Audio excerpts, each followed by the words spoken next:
সংবাদ বিশ্লেষণলৈ আপোনালোকক আদৰণি জনাইছোঁ। আজি আমি সংবাদ বিশ্লেষণত বিষয় হিচাপে লৈছোঁ নগাঁও লোকসভা সমষ্টিৰ উপনিৰ্বাচন।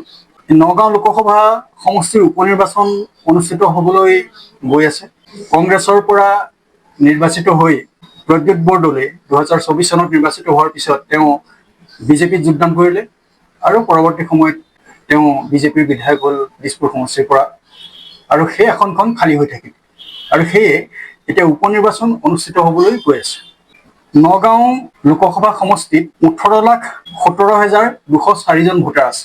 2019 চনত সমষ্টি পুনৰ নিৰ্ধাৰণ হোৱাৰ আগলৈকে ইয়াত ভোটাৰৰ পেটাৰ্ণ আছিল 60-40, কিন্তু বৰ্তমান ইয়াত ভোটাৰৰ পেটাৰ্ণটো 51-49% হ'ল, অৰ্থাৎ হিন্দু ভোটাৰ আছে 51% আৰু মুছলিম ভোটাৰ আছে 49%।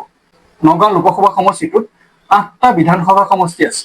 এই 8টা বিধানসভা সমষ্টিৰ 4টা বিধানসভাত বিজেপি নেতৃত্বাধীন প্ৰাৰ্থী আছে, জয়ী প্ৰাৰ্থী, আৰু বাকী 4টাত কংগ্ৰেছৰ আছে। তাৰে এটা সমষ্টিত ঢিং সমষ্টিত আছে ৰাইজৰ দলৰ প্ৰাৰ্থী, বাকী 4টাত বিজেপি, 4টাত কংগ্ৰেছ। এতিয়া কংগ্ৰেছ নেতৃত্বাধীন বুলি কওঁতে বা বিজেপি নেতৃত্বাধীন বুলি কওঁতে তেওঁলোকৰ লগত সহযোগী দলবোৰ আছে, কিন্তু আমি এটা কথা বুজিব লাগিব যে ইয়াৰ এই 8টা মুঠ সমষ্টিৰে এই যে দুটা বিভাজন হৈ আছে, 4টা সমষ্টি আছে বিজেপিৰ হাতত, 4টা সমষ্টি আছে কংগ্ৰেছৰ হাতত। আকৌ এতিয়া উপনিৰ্বাচনত ইতিমধ্যে AIUDF-এ তেওঁলোকৰ এজন লোকৰ নাম ঘোষণা কৰিছে প্ৰাৰ্থী হিচাপে। তেওঁলোকে আমছুৰ প্ৰাক্তন সভাপতি ৰেজাউল কৰিম চৰকাৰক AIUDF-ৰ ফালৰ পৰা প্ৰাৰ্থিত্ব প্ৰদান কৰিব বুলি ইতিমধ্যে চৰ্চা চলিছে। কংগ্ৰেছে এতিয়ালৈকে প্ৰাৰ্থী দিয়া নাই যদিও ইতিমধ্যে কংগ্ৰেছ দলেও প্ৰাৰ্থিত্ব প্ৰদান কৰিব বুলি চৰ্চা হৈছে। কংগ্ৰেছে UDF-ৰ পৰা ইতিমধ্যে সমৰ্থন বিচাৰিছিল, কিন্তু AIUDF-এ সমৰ্থন নিদি তেওঁলোকে নিজাববীয়াকৈ প্ৰাৰ্থিত্ব প্ৰদান কৰিব বুলিহে ঘোষণা কৰিলে। তাৰ লগে লগে কংগ্ৰেছেও নিজাববীয়াকৈ প্ৰাৰ্থিত্ব দিব বুলি ঘোষণা কৰিছে। এতিয়া বিজেপিৰ ফালৰ পৰা এজন জনপ্ৰিয়, সেই সমষ্টিত জনপ্ৰিয়তা অৰ্জন কৰা শেহতীয়াকৈ লোকে প্ৰাৰ্থিত্ব লাভ কৰিব বুলি চৰ্চা চলি আছে। এতিয়া মুঠৰ ওপৰত এই যিটো ভোটৰ পেটাৰ্ণটো যদি আমি চাওঁ, তাত যে 51% হিন্দু আৰু 49% মুছলিম ভোটাৰ আছে, এই ভোটৰ পেটাৰ্ণৰ ফালৰ পৰা চালেও আমি দেখা পাওঁ যে বিজেপিৰ প্ৰতি, বিজেপিৰ শেহতীয়া যি ধৰণৰ তাত কুচকাৱাজ চলি আছে, জনসাধাৰণৰ মাজত তেওঁলোকৰ যি ধৰণৰ যোগাযোগ আৰু তাৰ ক্ষেত্ৰখনত তেওঁলোকৰ কাম কাজ যি ধৰণে চলি আছে, সেই ফালৰ পৰা চাবলৈ গ'লে তেওঁলোক অলপ শক্তিশালী স্থিতিত আছে।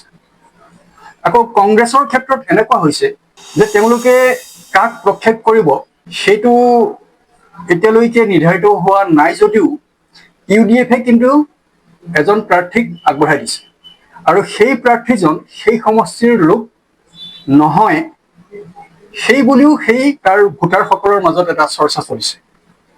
খুব শেহতীয়াকৈ এই মাত্ৰ 1-2টা দিনত তেওঁলোকৰ মাজত চৰ্চা চলিছে যে এই আমছুৰ সভাপতিজনক AIUDF-এ বাহিৰৰ পৰা ইয়াত কিয় প্ৰক্ষেপ কৰিবলগীয়া হ'ল, ইয়াত তেনেকুৱা উপযুক্ত মানুহ নাছিল নেকি?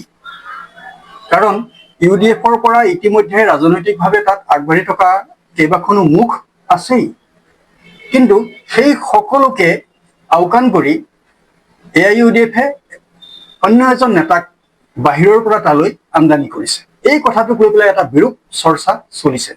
এতিয়া অৱশ্যে সময় আছে, এতিয়াও নিৰ্বাচনলৈ যথেষ্ট সময় আছে। এই সময়খিনিৰ ভিতৰত কি হয়, ইয়াৰ পথটো কেনেধৰণে পৰিৱৰ্তিত হয়, সেই কথাও লক্ষ্য কৰিব লাগিব।